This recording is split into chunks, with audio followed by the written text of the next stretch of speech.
دنیای حیوانات سرشار از زیبایی، راز و رمز و تنوع بی‌پایان است. این جهان شامل موجوداتی است که از کوچکترین ذرات زنده مانند میکروب‌های همزیست تا بزرگترین جانداران کره زمین مانند نهنگ آبی گسترده شده‌اند.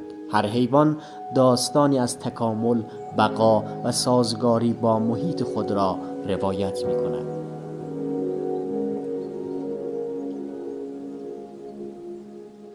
در این دنیا شیر به عنوان پادشاه جنگل می‌غرد، پرندگان با آوازهای خود به آسمان جان می‌دهند و دلفین‌ها با بازیگوشی در امواج هوش و ارتباط شگفت‌انگیز خود را به نمایش می‌گذارند. حشرات کوچک ولی پرکار مانند زنبور عسل در گردافشانی و حفظ چرخه طبیعت نقش اساسی دارند. هر موجود در دنیای حیوانات جایگاه و هدف خاصی دارد و این شبکه پیچیده نشان دهنده هماهنگی شگفت‌انگیزی است که در طبیعت جریان دارد. این جهان ما را به تفکر، احترام و تلاش برای حفاظت از آن فرا می‌خواند، چرا که بخشی از هویت و زندگی سیاره ماست.